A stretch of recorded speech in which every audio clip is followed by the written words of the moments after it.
Hey, everybody. Good evening. Welcome to Wisdom Wednesdays. I'm your girl, Coach Crystal. And tonight we're going to talk about fear and failure. So throughout this conversation tonight, it's going to be a dialogue between you and I on all of our platforms. So if you're watching on Facebook, LinkedIn, or YouTube, make sure to drop a comment and it'll come right to us. I want to answer your questions tonight. But if you've been watching Wisdom Wednesdays or you're a client, you know that we start all of our interactions with the same mantra, because we want to be present in the moment. A lot of things happen before this, and I guarantee a lot of things are going to happen after this. But I promise to be here with you now. Please be here with me now. So we got some big F words in the building tonight. We're going to think about fear and failure. And I just want to go ahead and put it out there that I know these are not easy topics. And so if we get to a place where it gets a little bumpy, I just want to recognize that we all have our histories with these words, and we all have a way that they show up in our lives, in our patterns. So again, feel free to post your questions, and we're going to jump right in tonight thinking about fear and failure by really just taking a big look at how these words are really defined. So you can look at this in a dictionary, but fear is defined as an unpleasant emotion caused by the belief, I want to really be clear, the belief that someone or something is dangerous, likely to cause pain or a threat. Now, what we want to remember is that our beliefs are actually entrenched based on the responses that we've gathered from others. Could be that you believe some of the things that your family told you to believe, but it also could be that your beliefs were built through your own patterning. So we want to talk about the results formula first. The results formula basically says that thoughts equal feelings, feelings yield an action, the action yields a result, and the result is basically the life you're living. So if you had fearful thoughts about taking the next step in your own development, about doing something that may be a little risky, then the thought about that is going to generate a feeling. That feeling is going to be this unpleasant emotion. Now, I want to challenge this just a little bit tonight, because when we think about fear, I often also think about excitement. So when we think about fear and excitement together, you'll see excitement running at the bottom of your screen too. It's a feeling of great enthusiasm or eagerness. Now, how many of y'all have ridden roller coasters, right? You can be afraid and excited simultaneously. So I want to think about fear and excitement as two ends of the same continuum. I can choose to be afraid or I can choose to be excited, and it can all be about the same situation. Now, determining how I choose is going to be based on my past or my future, right? The past is usually built on feelings of regret. The future is usually constructed by a little bit of anxiousness, excitement, or anxiety. Our power is in the present moment, so we get to choose. Now, let's just say that I choose to be fearful of the next stage of my growth, or I choose to be excited about it. Nothing that the outcome is not going to change either way, but how I negotiate my own decisions and actions will change the outcome that I get.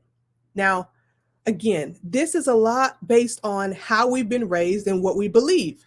Now, let's think about this again. Let's zoom back out. Fear and failure are about the mechanisms in which we're trained. We can be simultaneously afraid and excited. We get to choose the emotions, because our emotions, like we talked about last week with Dr. Kurt, are tools for navigation.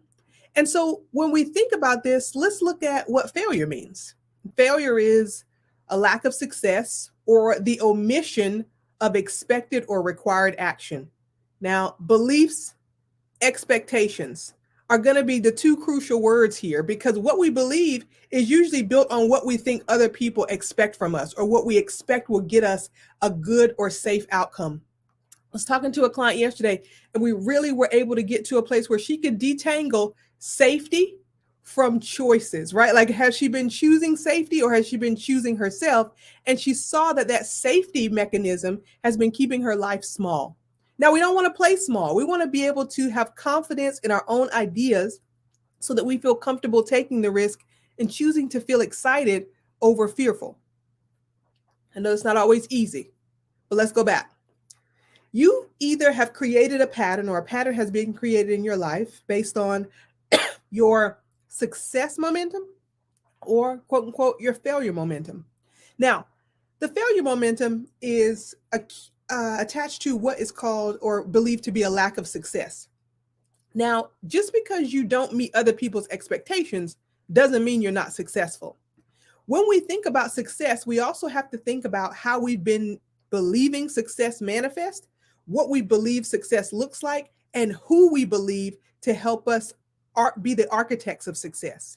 Now, if we've been looking at systems like the education system, we might not feel successful. If we've been looking at people on our jobs or in our supervisory roles, we might not feel ourselves to be successful because of their perspective on us. And even if we didn't take the route most traveled, we may feel unsuccessful. Now, I just got to say here, and many of you know that my past careers have been as an educator and artist, and it's really where I understand transformation. I understand what it's like to make a choice that your family doesn't understand. I know what it's like to make popular social choices like calling off a wedding 3 months before the I do. I know what it's like to stand in or be isolated in certain geographic places because you know that there's something there that's going to grow you, not just grow on the ladder of success. So tonight, I really want to continue to untangle fear and failure so that the fear doesn't continue to create more failure and that the failure doesn't become the momentum that keeps you making small choices. Again, tonight, this is going to be a conversation between me and you. So feel free to post your questions. There's not going to be any shame here tonight. There's no shame in any of this. And we want to construct this conversation so that we can start to really understand that failure is not final. Failure is feedback. There have been many things I've tried, many things you've tried. And sometimes because we're not great at it immediately, we think that that's a failure. One thing I've learned from being a dancer for over 30 years is that you show up to the rehearsal whether you know it or not. You keep trying whether you're perfect at it or not, or if you're the best person in the room or not. There's a way that you train as a dancer, as an artist, as a person. If you're noticing that your life is a training field, that you're showing up to do something and just get more feedback. Now, sometimes there are people there who are giving you feedback who are maybe sometimes intimidated by your skill set, or they could want to help you in a way that doesn't transfer to you as a loving way of communication. But even that is feedback.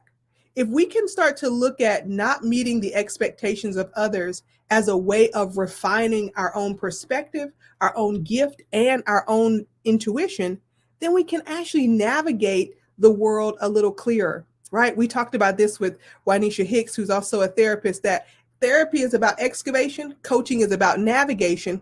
And once we have a perspective and an awareness that includes us and is not measured by other people's expectations of us, we actually then get to navigate through our vision and grow in different ways. So tonight, let's go back again and talk about the continuum between fear and failure. Fear is an unpleasant emotion caused by the belief that someone or something is dangerous, likely to cause pain, or a threat. There may be people in your life who have given you the inclination that they, by choice or not, do you harm. That could be emotionally, spiritually, physically, but their mere presence brings you out of alignment with what you know to be your place of serenity and peace. Now, knowing that again is feedback. Now, making the choice, if you can, if you have a choice, to put yourself in relationship or out of relationship with that type of energy is the way that we grow. Sometimes we have to make choices to guard our vision so that we don't become depleted navigating situations that are not about our growth. Many of us have situations, circumstances, and conditions that we navigate throughout our lives that make us fatigued. That fatigue can actually lead to failure. When we don't have the energy to give to our own vision, our failure becomes almost predictable. And when we're constantly trying to source energy to give to other situations that don't serve us, then we fall victim to fatigue. PJ says in the chat, the word inclusive hit me vibrationally, myself included in the metrics of success. Exactly, right? We're not here to fail at someone else's vision of us. We are here to succeed in navigating our own purpose. And our purpose is not something we find out there. It's something we uncover. Notice we're saying uncover, not discover, because it was there from the beginning. Uncover from all of the other voices, all of the other beliefs, all of the other patterns that have been put on top of it. It's like digging through a treasure chest and finding that one particular piece that resonates with you. So as we look at failure and as we look at fear, I want to continue to make this continuum between fear and excitement, that they are on the same frequency. They are basically built from the same type of emotions. Your mouth gets dry. Your stomach gets a little bubbly. You might feel a little lightheaded. Your temperature rises. Your armpits start to sweat. And those are the same kinesthetic responses for fear and excitement. You get to choose. Libby in the chat says, hi, Crystal, what would you say to someone who is afraid to fully throw themselves into their dreams? Because if they fail at that, what's left, right? So great question, Libby, right? So if we fail at something that we desire, then I believe that's more authentic than failing at what someone else expects of us, right? And so what that means is that if you throw yourself into your dream, the worst thing that can happen is that you go back to the life you were once living. And again, there's no shame in that. There are many people who never reach the point of courage to try their dream, right? I'm reminded by the writing of Theodore Roosevelt about the man in the arena. It's not about the man in the arena or the woman in the arena who is bloody and bruised and what other people think about them. It's the fact that this person in the arena is the person who is courageous enough to go after their dreams, to pursue their vision, and to take it step by step, to, even if they get knocked down, to get back up, to be bloody and bruised, but still knowing that inside they are warriors, right? And so I would say, there is no failure in trying and believing in your dream. And I just want to say again, for the people who are new to this channel or new to me, this is not a worksheet. This is not a prescription that I'm giving. You're talking to someone who struck out from a small town in North Carolina and became a professional dancer, which meant like food stamps and being a welfare mother and, not necessarily having all the best of things. But in my mind, I knew that what I was doing was the only way that my life was going to unfold, right? And that was by design, not by default. I didn't give up and go back to a dream that was deferred. I didn't go back to something smaller. I kept pushing, and at every level and every stage of my development, whether people considered it a failure from the outside or a success from the outside or not, it was growth for me. So looking back, there are no regrets. There's only ways that I notice how to make better choices to get to the next level of my own development. Thanks for the question, Libby. That's a great question. Fully throwing themselves into their dreams. And I'm not saying that jumping off the building is for everybody. Sometimes you have to work your way into your zone of genius, piece by piece, percentage by percentage.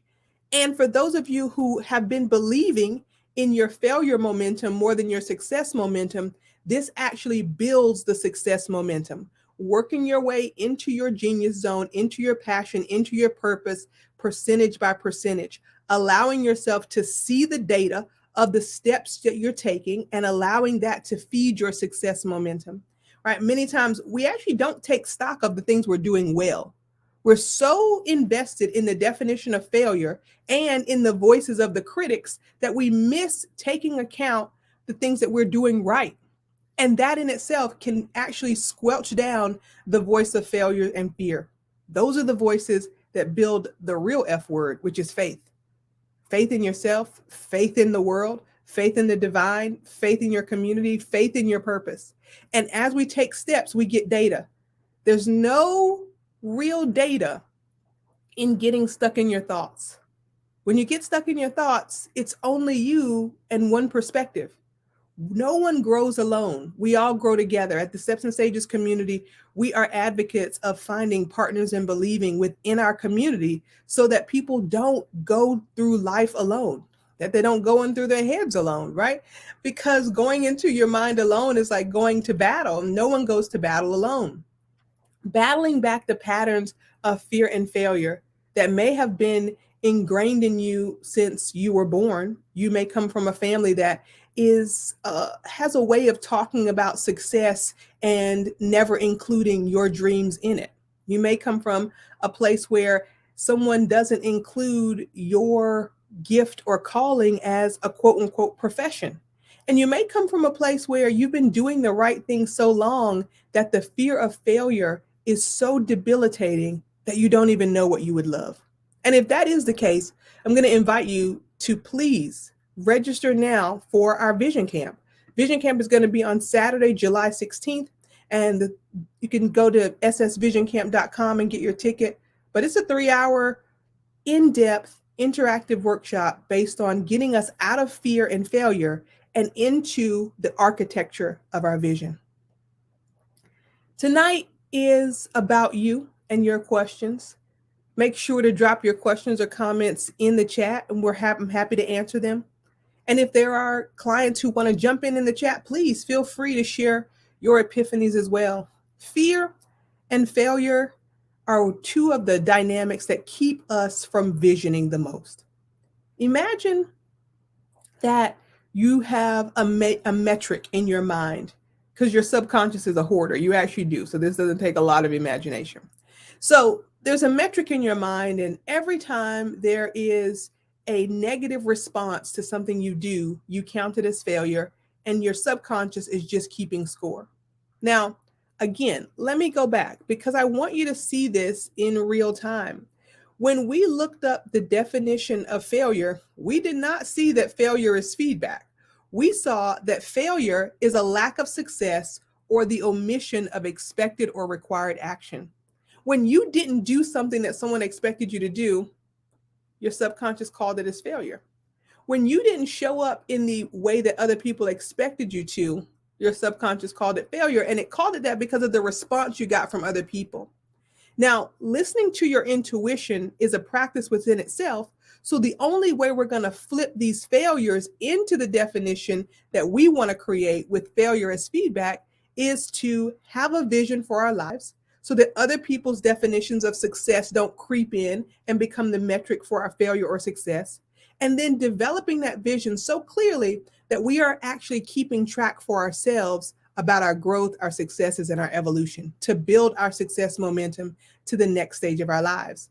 Now, that not only takes a vision, clear, output in line with your gifts and talents, written out, being clear in accountability with others, but it also takes action. So we want to take action so that we don't fall victim to the fear. Because doing something amazing and doing something scary and doing something that you haven't done before can bring up fear. It can bring up the unpleasant emotion caused by the belief that someone or something is dangerous. If your desire is to quit your job, it may feel dangerous. If your desire is to go to another country, it may feel dangerous. If your desire is to have a conversation with a family member, a friend, a person who has harmed you, that could be scary. But on the other side of that fear is the border, is the reality you haven't known yet. And fear is just that border. When we cross over that fear, we get an outcome that is probably greater than anything that we could ever imagine. And that outcome also has an F word. It's freedom. That unburdens us from the anxiety and the belief that something is coming to harm us. And it allows us to stand in our present power, address the situation, address the person, the circumstance, the situation, and condition, and then be there for the outcome. Right? Failure is feedback. It changes. This is right, Danny. Thank you for dropping that in the chat. Failure is feedback, and it really changes its perspective on how we view life and its ups and downs. The ups and downs are there to give us a measurement tool of how much we're investing in our vision, how far we've gone to get there, and how much courage and strength we still need to keep going. That courage and strength is not something that we source alone. It's sourced in community. And again, if you're going to change, please don't try to do it alone. I mean, the term self-help is a little bit of a misnomer. It's actually there to give guideposts for people who already have an accountability circle, right? And for people who already know that the practices that they're reading about need to be implemented in their lives in community so that community can hold them accountable. Sometimes we get a little bit perplexed by the ideas of transformation. And I want to be clear that tracking your takeaways, developing a vision, and stepping one step at a time into the life that you know that you would love, into the capacity and expansiveness of the gifts and talents that you were born with, is a part of that transformation.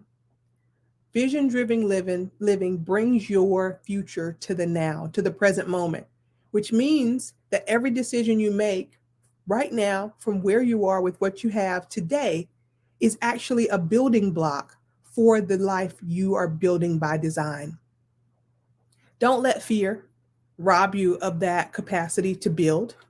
Don't let the old failures creep up on you and allow you to invest more in your failure momentum, downward spiral, than your success momentum, upward spiral, larger capacity, right? Libby says, before I worked with you, oh, thank you, Libby. This is one of our clients. Before I worked with you, I learned fear equals false expectations appearing real, which didn't work for me, as it glibly dismissed actual past experiences. But with you, I learned fear is the boundary of your experience, which means so much more sense to me, which makes so much more sense to me and demystifies it. Right, right. Because when we use those acronyms, false expectations appearing real, it really just continues to not detangle your fear from your desire, right? So false expectations, which means if I'm expecting something and it's in my mind, which is going to trickle down to my heart, if I don't have a vision or a guidepost to measure these expectations, then I don't know what's real or false, right? I don't know what's false or true in my own expectations. So then when things appear real, I don't have that measuring tool to say which side it should go on, like where it should be. Is this a part of my vision or is it not? Is it in the vortex or is it not, right? And so as we're thinking through that, thank you for bringing that up, Libby, because yeah, I think that's exactly why we don't want to try to do our own transformation or do life alone, because if we do have false expectations that appear real, who else is there to hold us accountable to the thing we know we would love and help us find the truth that is really in line with our vision? That's great. Thank you so much. The other thing is, when we're defining failure, failure is based on other people's expectations unless you have a vision of your own for your own life, for your own development, for your own growth. If I were to measure myself by the expectations of even my mother, I would have fallen short. But let's be clear. My mother's expectations were based on her own experiences, her own limiting beliefs, and her own fears. Everyone is like that, right? Of course. No one, you only know what you know until you know something more. And you only understand something when you've had the experience. I always tell my clients, understanding comes after experience. Theories and thoughts, they can pop up without any justification. They can be false. They can be built on your subconscious. But until you get some data, there's no way we can actually understand the next step. So in my upbringing, my mother would always tell me things to be weary of, to be fearful of, but it was because she didn't have that experience for herself. When I became a professional dancer, it was bewildering to her, right? She was like, is that a real job? Right? I was also the first person in my nuclear family to graduate from college. So even though she had been to college, even though my brother had been to college, even my father was in the military, that part of the actual completion of something, after that, they didn't really have a roadmap, and neither did I. But I did have the F word of faith. And at that time, there was really nothing much to lose, right? By the time I graduated from college, I had lost one of my parents. My father was deceased, and there was really nothing holding me to the plan. So when there is nothing left that is holding you to other people's expectations, you have to have enough self-assuredness, enough self-awareness, and a big enough vision to step out into what you know will be built by only the next step that you take. And we just want to help you do that. At Steps and Stages, we just want to help you build a vision of a life that you would truly love living. So that's what drives your momentum towards success. That's what drives your beliefs. That's what influences your thinking, which ultimately changes how you feel, which influences the way you respond, which changes the results you've been getting, and ultimately redesigns your life. Listen, fear and failure are not things that are going to disappear. We actually don't think that failure is something to get rid of. We actually, at Steps and Stages, believe that it's something that we should make a friend of. We should befriend our fear.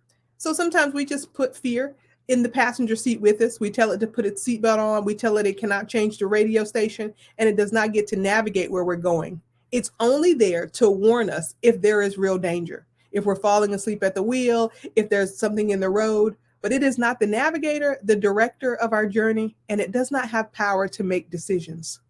Again, we got to remember that our emotions are just indicators of what could be happening.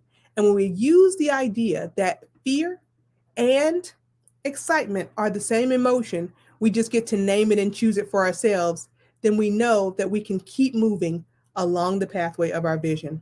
Remember, it's one of my favorite quotes. Les Brown says, you don't get what you want, you get who you are, right? And as we're designing a life we would really love, it only reinforces that we love ourselves. And at Steps and Stages, we believe that self-love and discipline are the highest forms of energy that move us towards our vision. Reconfiguring in our mind that discipline is the highest form of self-love inspires us to take new steps, empowers us to build a vision, and then hold on to that with our partners in believing.